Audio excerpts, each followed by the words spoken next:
Hello and welcome to Inside the Video Store, your weekly catch-up of what's been going on at your local movie rental emporium, because this is Snips Movies. This is one of the last remaining movie rental stores in the UK.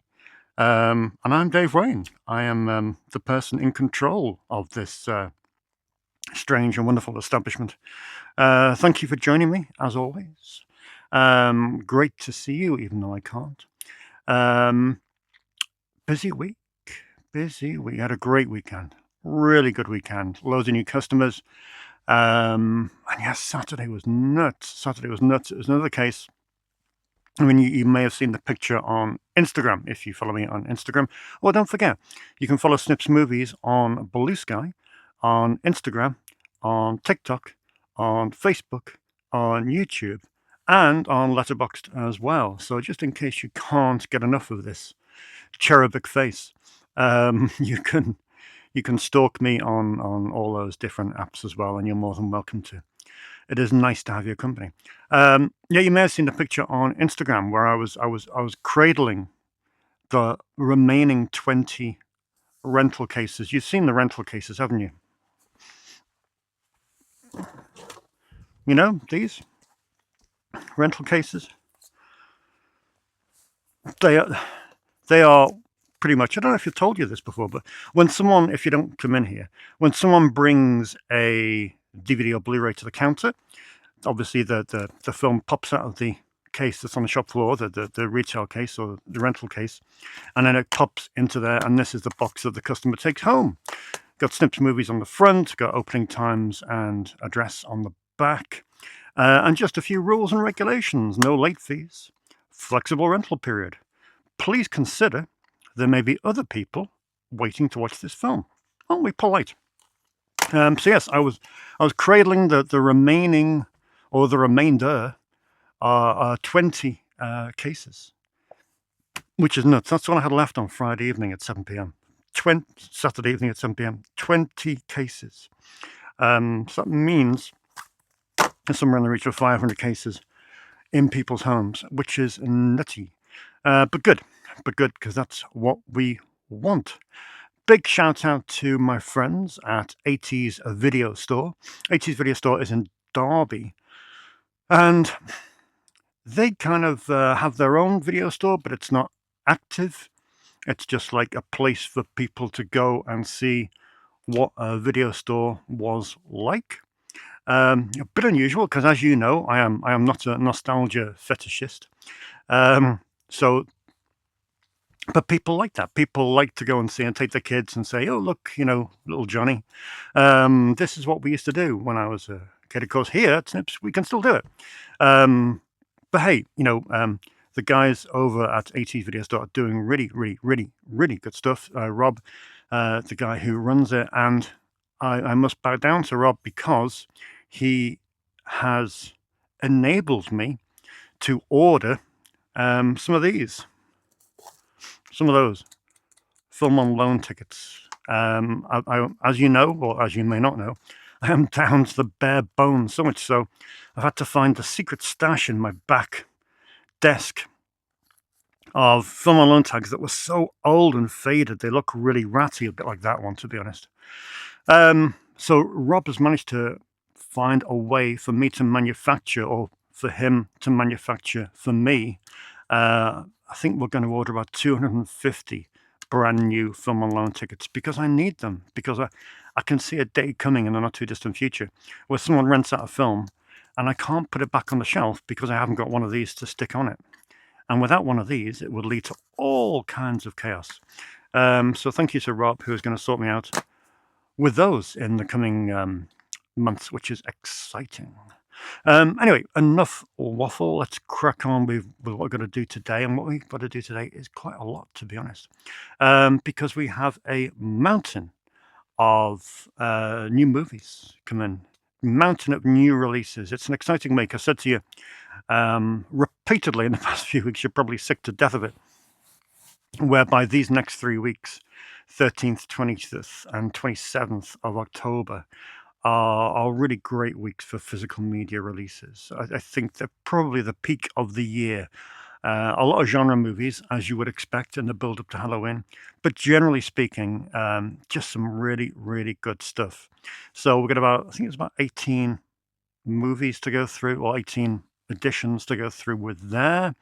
Then we have obviously the film on loans, which are another great selection. And then what's in the box is a nice, small, contained what's in the box this week. So nothing too laborious for you to go through. But let's just check over here, and we will grab the stack and gradually go through it. It means I can take a bit of time over this, which is nice. Although the first film, you will be unsurprised to hear, isn't really my cup of tea. Yes, I think over the last 81 episodes, one thing you have learned about me in that I have a very, very weird background in, well, all it comes down to is every culturally significant movie or TV show I have not seen.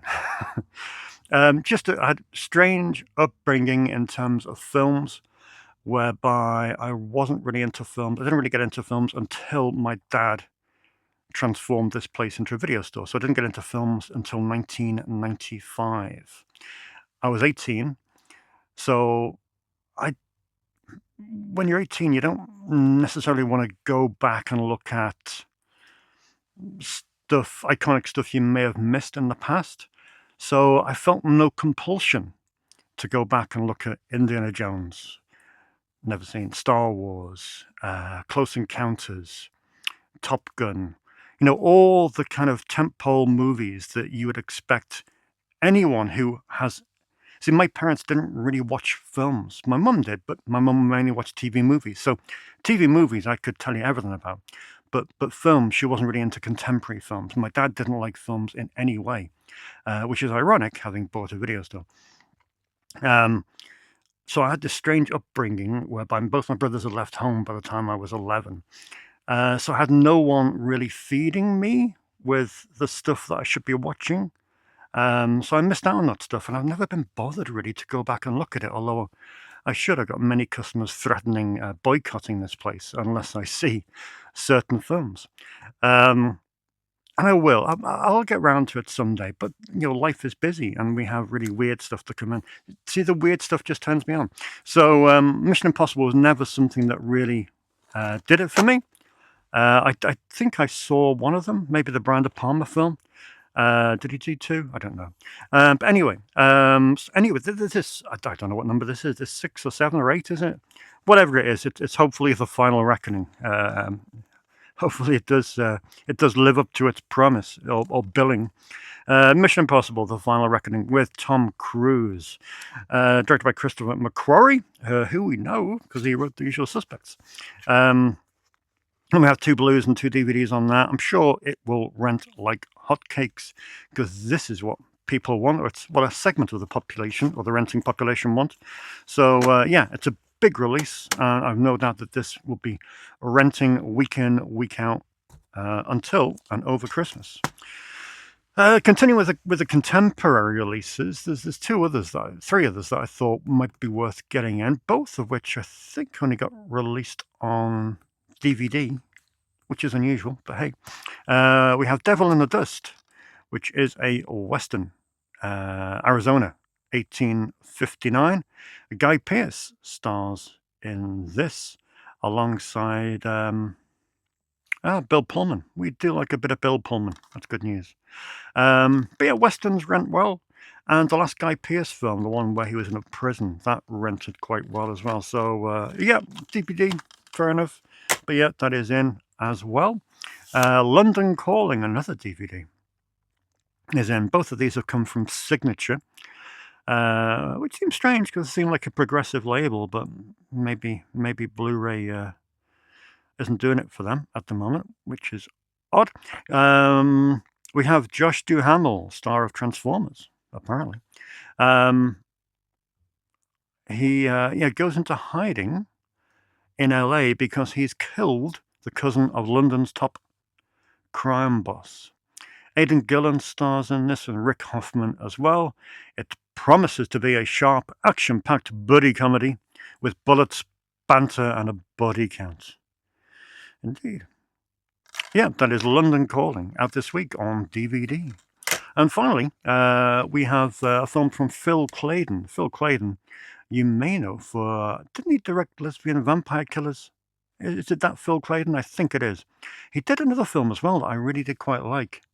But obviously, I didn't like Lesbian Vampire Killers because I had James Corden in. This is produced by Jonathan Southcott, our old friend, CEO of Shogun Films.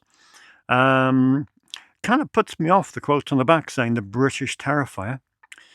I hate it when they do that. But it sounds really interesting. It sounds really interesting. So it's out from 101 Films, our old friends. And yeah, it promises all the clown action you will need this Halloween, or Halloween, as the film is called. And Phil Claydon even gets his name above the title. Phil Claydon's Halloween. Very cool. Out now on Blu-ray from 101 Films. Cool. That's the contemporary, that's the brand new recent releases done. So now I have a stack of boutique releases that are all out this week, which is just staggering. And this isn't everything. I wasn't going to get this one, to be honest. It is Return of the Living Dead. I have this on a gorgeous Steelbook Blu-ray, which I think Second Sight put out. And it's fine. You know, it's absolutely fine. It's a good Blu-ray. It contains the same documentary that's on this, which is More Brains. But I don't know, just something about it. One, it's a fantastic film. It's a great horror film. I saw it again last night for the first time in many a year, and I thoroughly enjoyed it. It's so much fun. Just, you got the three great leads, haven't you? Whose names I forget. James Karen was one, wasn't he? James Karen. Clu Gallagher was another. And the really weird-looking guy, Don... Forget. But you know, the mortician guy who's a Nazi. But it's great. It's just a great film. Looks awesome in 4K UHD. And it's out this week from Arrow Video. So yeah, and it's a great set, isn't it? I mean, it's a gorgeous box with your standard hard slip cover. And yeah, it's just a great edition. And it means I can get it front and center in the Arrow Video section there. And more people, if they haven't seen it, need to see Return of the Living Dead, which is now 40 years old this year. Staggering. This one flew out the gates, flew out the traps last night to John. John rented this. It is to go with The Ambulance, directed by the godlike Larry Cohen, as I always say. Pick me any Larry Cohen film and I will lap it up. Gorgeous stuff. But yeah, written and directed by Larry Cohen. For some insane reason, this hasn't been seen in this country since the days of VHS. I've been working off an Aussie DVD for the last 10 years, which is rented multiple times. But so cool to have this out on Blu-ray. Oops, courtesy of Eureka. Loads of great special features. You've got a new audio commentary by Steve Mitchell, who made the amazing Larry Cohen documentary King Cohen. I don't advocate streaming very often, but if you stream one thing today, stream King Cohen. Fantastic documentary on Larry. It's also got Larry's archival audio commentary, which coincidentally is moderated by Steve Mitchell, and some other special features as well. So it's a great edition from MGM, stroke Eureka, and yeah, just great. Now we just need to see some of Larry's other films from this era come out. I know Vinegar Syndrome put some out in regional locked DVDs, things like Perfect Strangers, but some of the other stuff needs to come out as well, because there is a dearth of Larry Cohen on physical media in the UK, and it needs to catch up. Next up, we have The Island. It is not the Michael Bay film, don't panic. It's a film by Po Chi Leung. This sounds really fascinating. It's gone straight into the Masters of Cinema collection, which kind of raises the bar. You think, well, if they've got it to Master Cinema Collection, it must be pretty good. It's described as a genre picture by British Chinese filmmaker Po Chi Lung. It's described as Hong Kong's answer to the likes of Deliverance, The Texas Chainsaw Massacre, The Hills Have Eyes, and Motel Hell. Wow. A film that transports the visceral survival horror, so popular in the 70s and 80s, from the backwoods of America to a remote island in East Asia. Sounds amazing. Great artwork. That's The Island, out this week from Eureka and joining the Masters of Cinema collection. Next up, I love this series. So cool. Have you seen any of these? Are you up to date with these? If not, get up to date because they're great. They're wonderfully curated Blu-rays. They're called Short, Sharp Shocks. This is volume 4. They tend to release one volume every year in October. And what it is, it's just a compilation of short films. What are they called? Supporting programs. Obviously, back in the day in British cinemas, you would have a supporting program that would come before the main feature. And this is a selection of 10 supporting programs from between 1948 and 1980. One of my customers, I think it was James, was asking me about public information films. And I did suspect there were public information films on these. And I corrected myself, then recorrected myself, and I wasn't sure. But looking at here, this has got a public information film. It's called Play Safe Frisbee and Play Safe Electricity, both of which sound amazing. But there's straightforward short features on here as well. There's a really interesting one called Scarecrow from 1972, which is based in drought-stricken 1930s Ireland. Which is kind of a folk horror mood piece.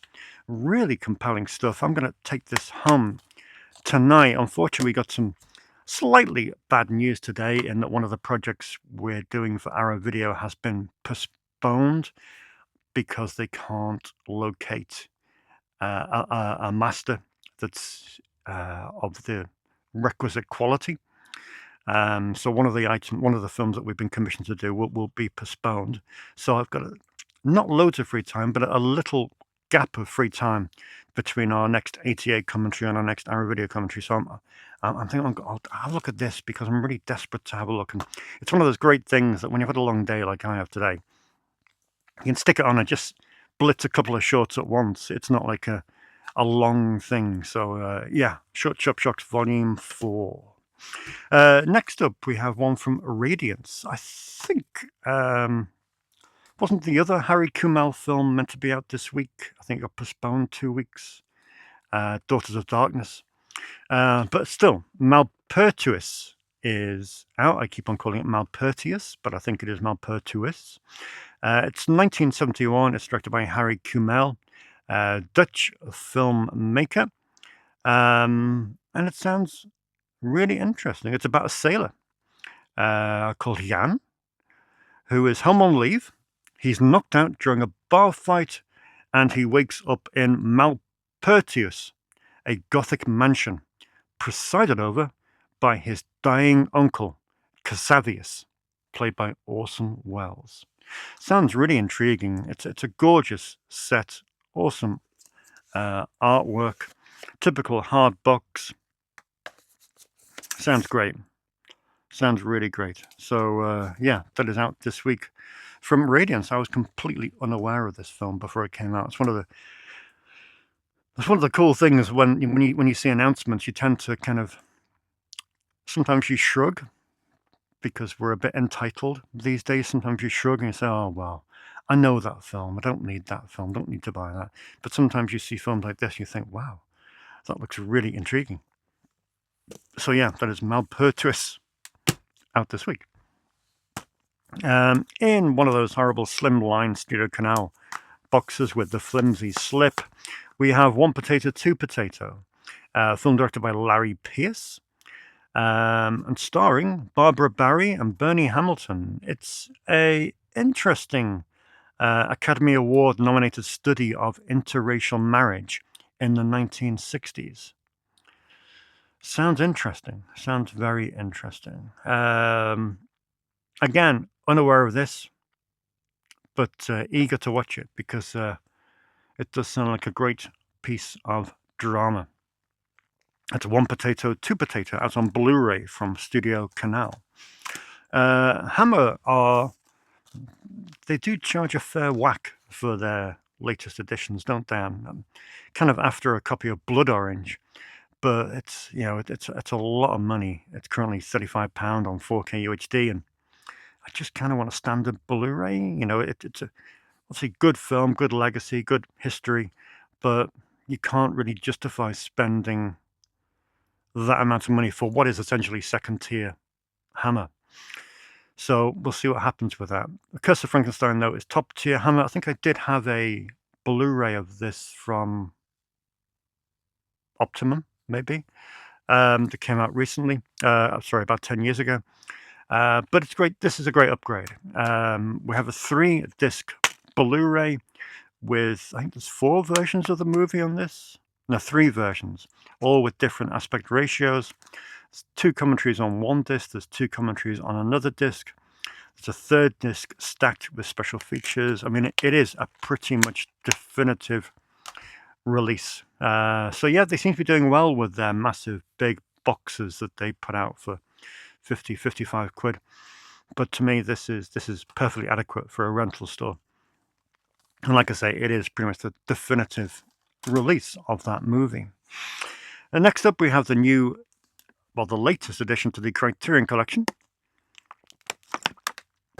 And it's from David Lynch. Arguably my favorite David Lynch film. It is Twin Peaks: Fire Walk with Me. Very excited to have this on 4K UHD and a new Blu-ray. Obviously, it comes with the missing pieces, 90 minutes of deleted and alternate takes from the film, as well as an interview by Lynch with Cheryl Lee, Ray Wise, and Grace Zabriskie, and interviews with Cheryl Lee and Angelo Badalamenti. Very cool edition. Perfect entry into the Criterion Collection. And yeah, dual format. So you got the 4K UHD and you have the Blu-ray as well. And yeah, a very tidy booklet, which is great. So very, very happy to have this. Like I say, it's one of my favorite films of all time. And yeah, mega to have it on such a cool edition in the Criterion Collection. Amazing. They're on fire, Criterion UK. Sorcerer last week. Twin Peaks: Fire Walk with Me this week. House Party. Yeah. Anyway, The Crimson Rivers is out this week. Weirdly enough, this is a film I don't have on DVD, I don't think. Which is strange. I thought I would have both that and its sequel, Crimson Rivers 2, but I don't seem to have them. Which is weird because, Jean Reno back in Millennium era was pretty hot property. And he made this really interesting thriller with Vincent Cassel. I mean, what a twosome. What a twosome. You can't go wrong. It's an excellent thriller that seems to have been largely overlooked in the last few years. But it's great. It is great. I can't remember the sequel if I've seen it or not. But either way, this first film is fantastic. And yeah, if you ever get a chance, check it out. It's on Blu-ray courtesy of Curzon. Interesting artwork on that. Interesting artwork. Up next, we have 3 from 88. More Larry Cohen. We have Uncle Sam. Uncle Sam, of course, is written by Larry Cohen, directed by the esteemed Bill Lustig, and starring Bo Hopkins, Timothy Bottoms, Robert Forster, PJ Soles, William Smith, and Isaac Hayes. I mean, what a cast. Just brilliant. Just all things brilliant. We have a commentary on here from Larry Cohen and Bill Lustig. 2 commentaries, in fact, from Lustig. And yeah, it's just perfect. And I know some people got to be in their bonnet because Blue Underground released this on 4K UHD.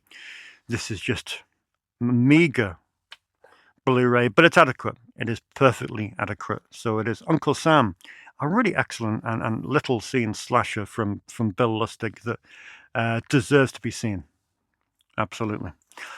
Cool. Next up, we have a bit of Ted Nicolau. Ted Nicolau, you may know as the director and creator of the Subspecies films, all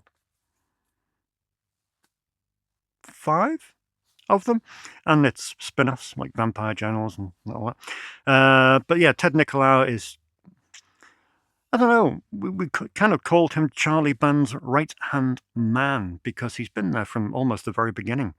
You know, doing work with Charlie on, I think he edited Metal Storm, didn't he? Obviously, he did his great films like TerrorVision and other stuff.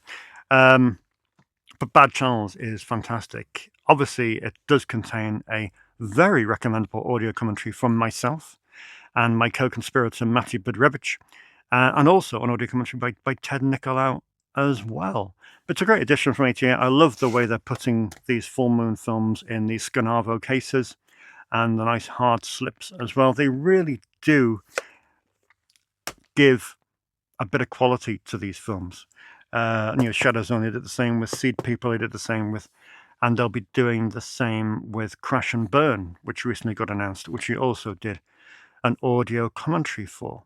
But yeah, Bad Charms, if you've not seen it, it's immense fun. Sci-fi comedy, I guess. Comedy, yeah. A score by Blue Oyster Cult. It takes place largely within the confines of a radio station, and it's just really, really good fun. Wholesome. I mean, it's a 12 certificate. It's wholesome B-movie entertainment. Finally, from 88 Films, we have Playful White Fingers. It's another part of their Roman porno collection, which, again, it's moving. It's moving slightly, but it's not flying out the door. It's about Yuki, who heads to Tokyo, falls into bad company, and advances from petty pickpocketing and pilfering to much more major misdemeanors. So yeah, sounds very interesting. Great thing is these films are all about 70 minutes in duration, so you can really knock one off the film in a little over an hour. So yeah, that is Playful White Fingers. 2 to go. This is a long segment. I have a couple of people, couple of customers who really do have a penchant for Jean Gabin, or Jean Gabin, the unbelievable French actor.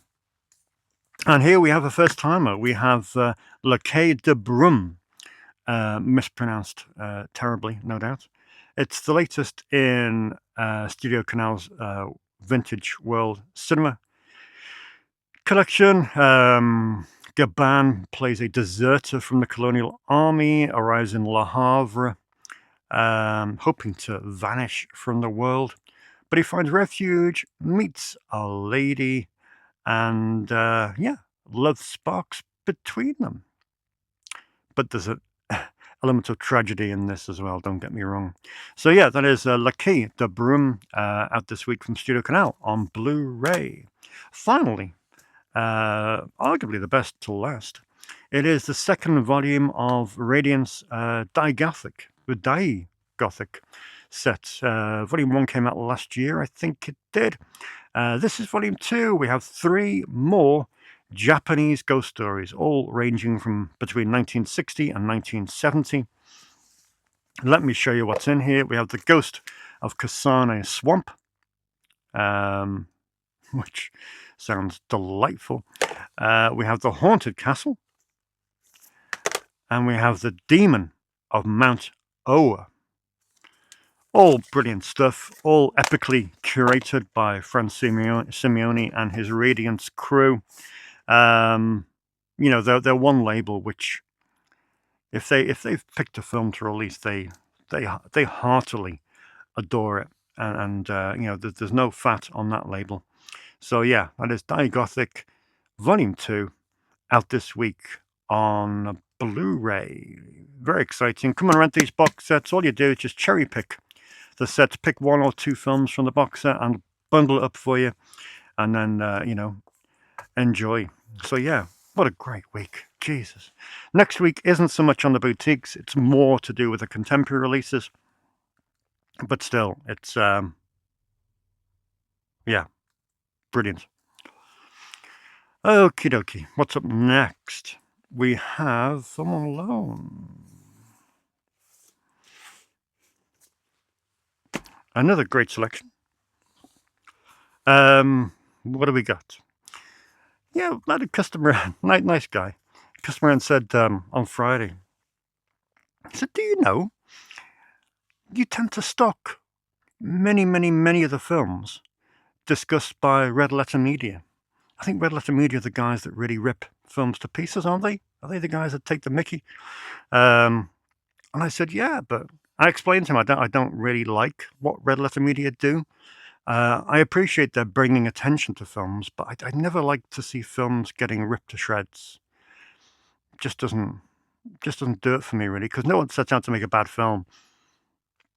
So yeah, I'm not too keen on that. Same with Mystery Science Theater 3000. Just not really my cup of tea. But hey, but I said yeah because I love those movies. I like movies that are maligned. They are the films that attract me as a person, as a film watcher, to be honest.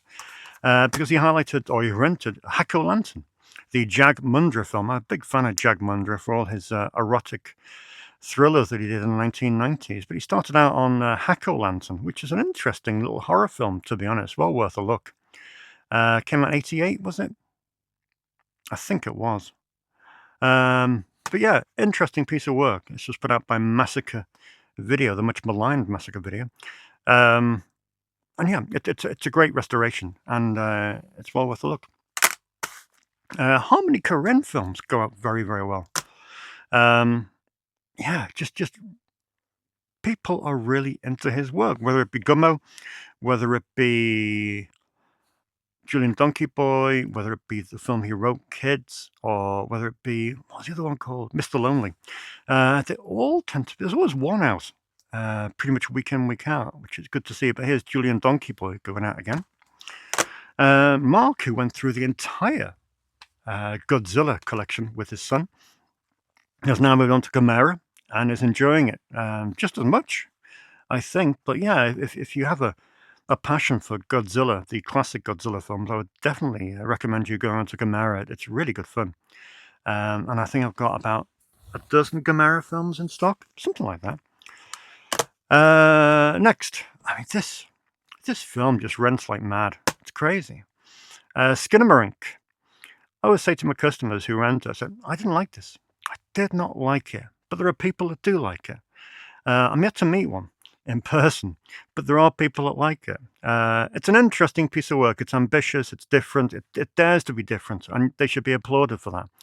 But it's not my cup of tea. So I think, was it James and Lani rented this week? I think they did. But so I'll be quizzing them in depth when they bring it back. But yeah, interesting piece of work. But always surprised to see it renting out. So popular. Here's an underrated film, not underrated filmmaker, he's not underrated at all. Here's a filmmaker who I like, but his films don't really tend to shift. So this week, when I had 2 of them out on loan, it wasn't surprising to me. It's Oliver Stone. In fact, when these went out, I did a little search because I noticed that most of my Oliver Stone collection is on DVD. So I had a little search to see what I could upgrade in that section. And to be honest, there's not much. Most of the Oliver Stone films are only on DVD in this country. If they're on Blu-ray, it tends to be an out-of-print Blu-ray. None of the boutiques have ever seemed to get hold of Oliver Stone films, which is weird. You would think they'd be ripe for, a boutique release. Anyway, JFK went out on loan, of course. Nothing needs to be said about that. Just a masterpiece. And U-Turn, isn't it great to see U-Turn going out on loan? That's really cool to see. And that is a film that deserves a Blu-ray. It's such a really iconic, it's a little film, really, in some respects, for a filmmaker like Oliver Stone. Um, I haven't seen it in a number of years. It'd be interesting if it stands up today. But yeah, yeah, just great to see his films going out. Like I say, there's so many I could, just things like Natural Born Killers, obviously. Talk Radio is probably my favorite film of his. But yeah, just a genuinely interesting filmmaker. Someone, somewhere, is having their first experience of the Rocky Horror Picture Show this week, which is exciting. But it's a popular renter. However, it gives me the opportunity to say twofold. That one, we have a remastered version of the Rocky Horror Picture Show coming out next week on 4K UHD and on Blu-ray, which is very exciting indeed. And we also have Linus O'Brien's film, Strange Journey, the story of Rocky Horror, which is meant to be the essential documentary on Rocky Horror. Linus O'Brien is, of course, Richard O'Brien's son, the creator of the whole Rocky Horror phenomenon. And yeah, I've heard it's a very personal, affecting, emotional story, to be honest. So that's out on Blu-ray. And also the Rocky Horror Picture Show is out as well separately on Blu-ray and 4K UHD. Very exciting. Tales from Halloween went out this week. Lee rented that. Good to see. It is whether or not it's a Halloween classic, as Starburst claim, I don't know. But it is a film that doesn't seem to rent as much as it should. It's a good film with a number of strong directors filming shorts here, including Neil Marshall, Lucky McKee, and of course Darren Lynn Bousman. So yeah, Dave Parker as well, nice. Mike Mendes, of course. So yeah, it's a very talented group of people. It's not perfect. There's some weak elements to it, but as an anthology, I think it's a very interesting piece of work. So yeah, just in case you haven't heard of that, that is Tales of Halloween. Finally, in the on loans, we have The Keep. Probably my most rented 4K UHD. Your thoughts on this film will obviously vary. What do you think, though, of Vinegar Syndrome reprinting it? Obviously, they released this special edition version earlier on this year. It sold out in seconds. eBay prices went through the roof. It became a hard, sought-after physical media release, and never to be reprinted again. So needless to say, they've reprinted it again for a lower price. With a slightly different cover art. What do you think about that? Is it taking us for granted? Because there will be many people who paid over the odds for this off eBay because they thought they would never have the opportunity to buy it again. And now it's coming out at a standard retail price. It's a tricky one, isn't it? You know, either something's limited edition and that's it, or there should always be a caveat that says, well, look, we're printing 2,000 of these. Once it's sold out, we may well reprint it with a slightly different artwork in the future. That should be made fairly loud and clear. Maybe it has, maybe I've missed it, but yeah, not a great fan of that really. But hey, there we go. Vinegar Syndrome turning into a corporate behemoth, I think. So there is the on loans. What have we got next? We have some What's in the Box, not a load. But some good quality stuff. Obviously, I had a number of pre-orders with TerraVision going back months and months and months and months. We are now almost there. We're just waiting for one to ship out, which is Gator 1 and 2. And 2 arrived this week on the same day, which was immensely exciting. Immensely exciting because they're very, very nice looking films. Well, maybe not nice looking films, nice looking additions. Because, first of all, we have Sledgehammer. Nothing to do with Peter Gabriel. This is the film by David A. Pryor. Big fan of David A. Pryor, icon in the world of straight-to-video action movies.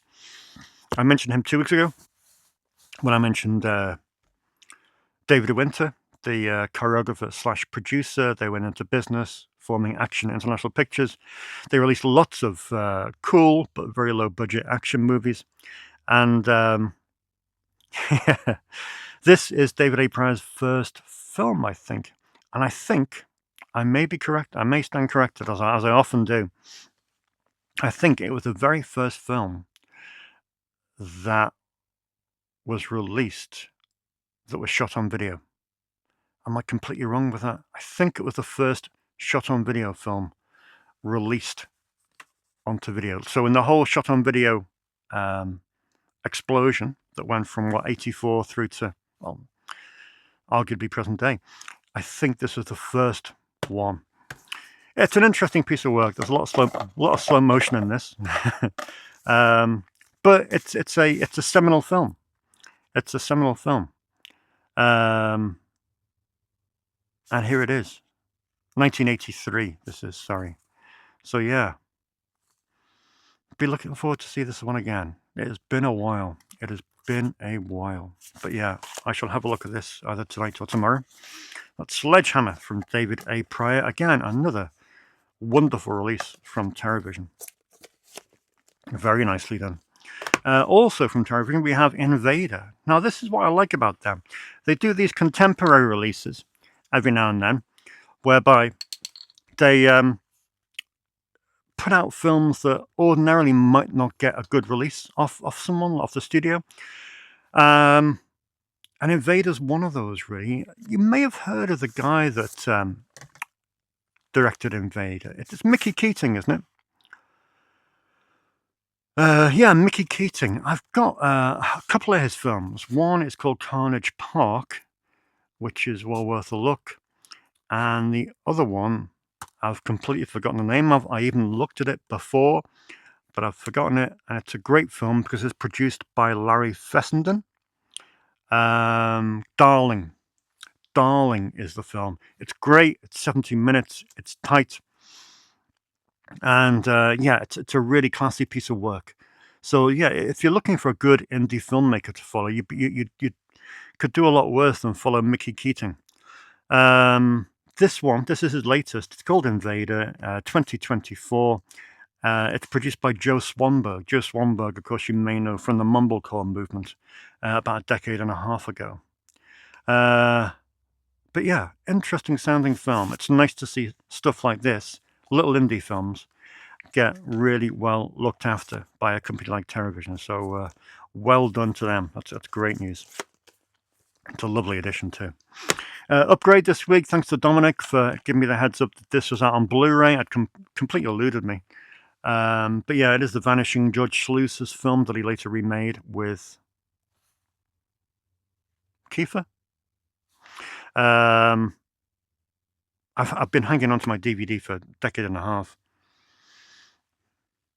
and it really needs an upgrade, to be honest. It's a very dated DVD, so it's nice, even though this is bare bones, it's nice to see it on Blu-ray. So that's from Studio Canal, Vintage World Cinema Collection. I'm not going to tell you much about this one because this might feature on a forthcoming episode of 5 Films. It's Shopping, Paul W.S. Anderson's film with Jude Law. Thank you for supporting 5 Films, by the way. Great episode from Lani, wasn't it, on Sunday? Really good episode. And of course, the week before that was that guy who was fantastic. He was fantastic. I should know because he's in here all the time. But I'm terrible for names, as many of you will have noticed in person. But yeah, so thanks to Lani. This week we have an interesting one. Nathan was first. Nathan. This is our first double header. So first double header, two guys, two great documentarians who live locally. They're very, very talented filmmakers.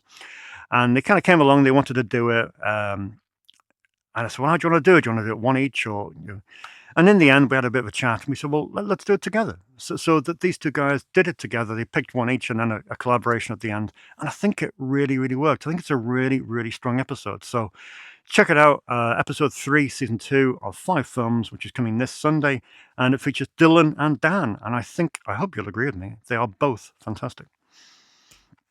One VHS this week. It is Strip Show. Yes, it's more smut.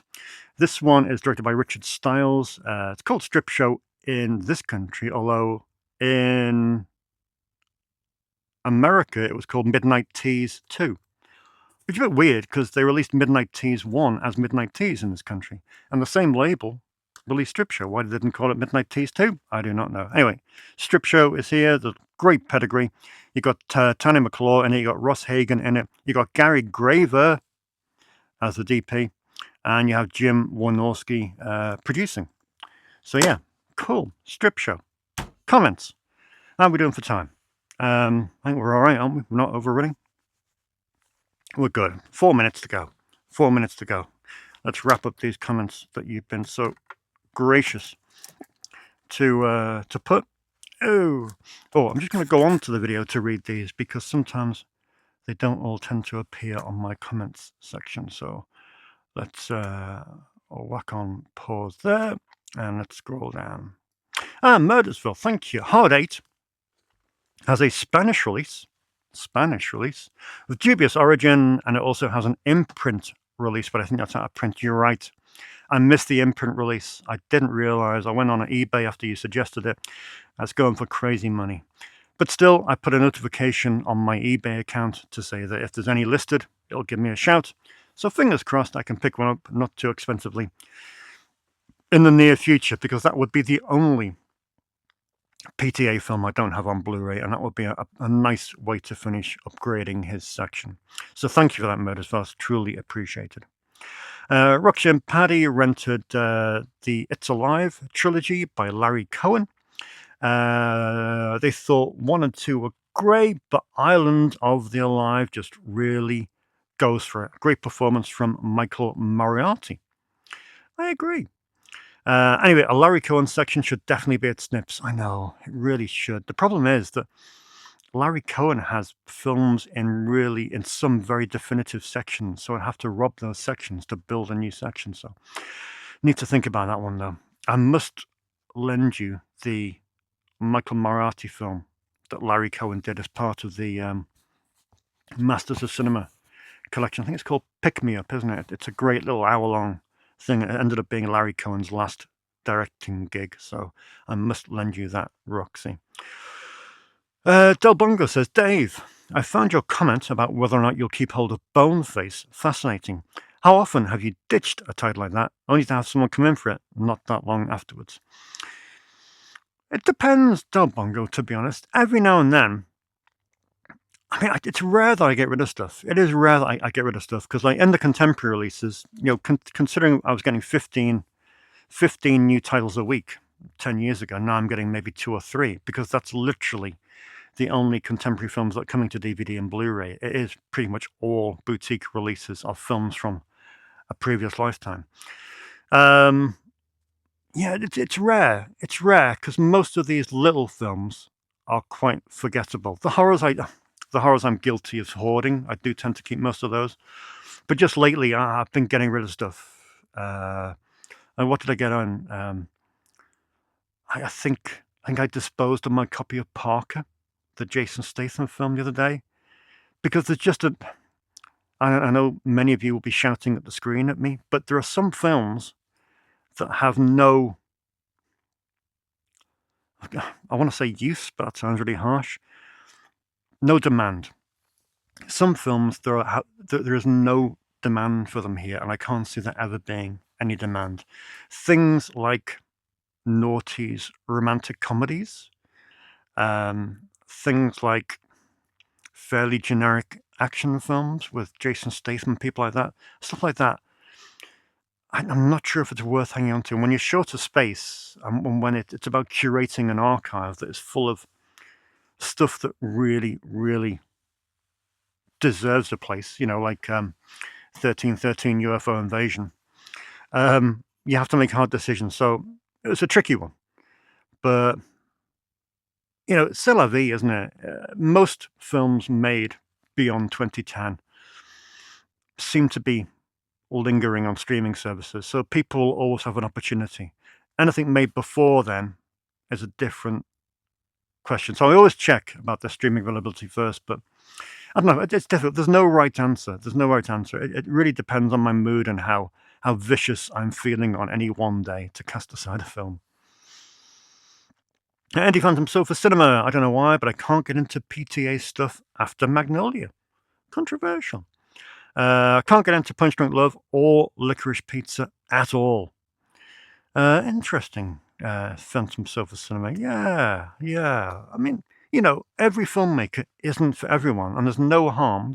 No, there's nothing wrong with not being into anyone. Interesting to see that you still have a copy of I Love a Man in Uniform. It's a terrific film, you say. Well, I've heard it's a terrific film, and I really can't wait to watch my tape that came in last week. Brick Bill says, I knew you were an alien, Dave, and having not watched one episode of The Simpsons is impossible. It's true. Well, not willingly. I've never gone to the TV and switched on The Simpsons in my life at all. I had a friend once at university. He was a Simpsons addict. So whenever I went around to his house, The Simpsons was on. So I have watched some Simpsons, but, not by choice, only because it's been literally on in the background. But yeah, it's just never something I ever gravitated towards or found as though, yeah. Although Stephen Walsh does say that you would love The Simpsons, even if it's just for the plethora of movie homages alone. The first 8 seasons are among the greatest television of all time. I mean, that's a claim, isn't it? That is a claim. I don't know. Maybe. Well, there's no point me saying maybe because I'm not going to do it. But, we shall see.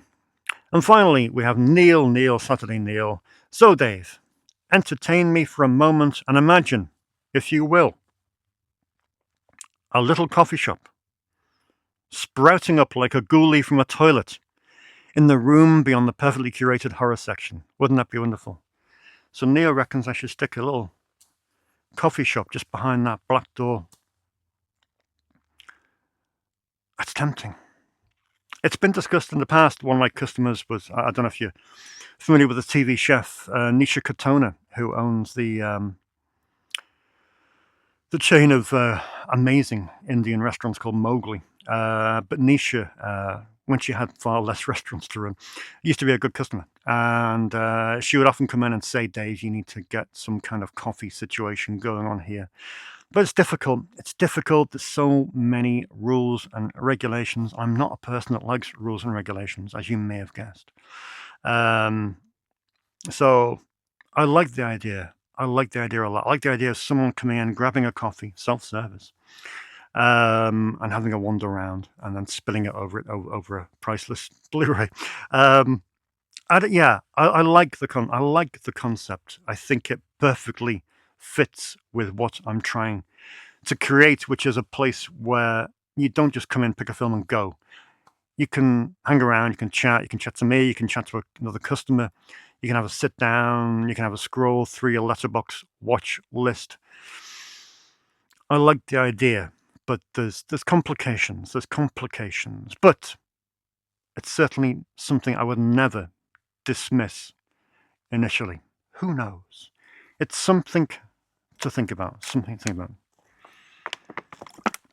Yeah, it's been on the table for a decade, but we shall see. At the moment, I'm kind of like maxed out on busyness, so anything new kind of fills me with dread, thinking, well, I'm not sure if I can cope. But we shall see. Right, well, I've waffled on long enough. It's been a big week.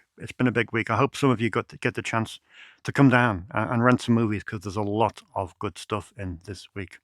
And if you don't live nearby, then I hope I've helped inform you of what's out there for you to buy.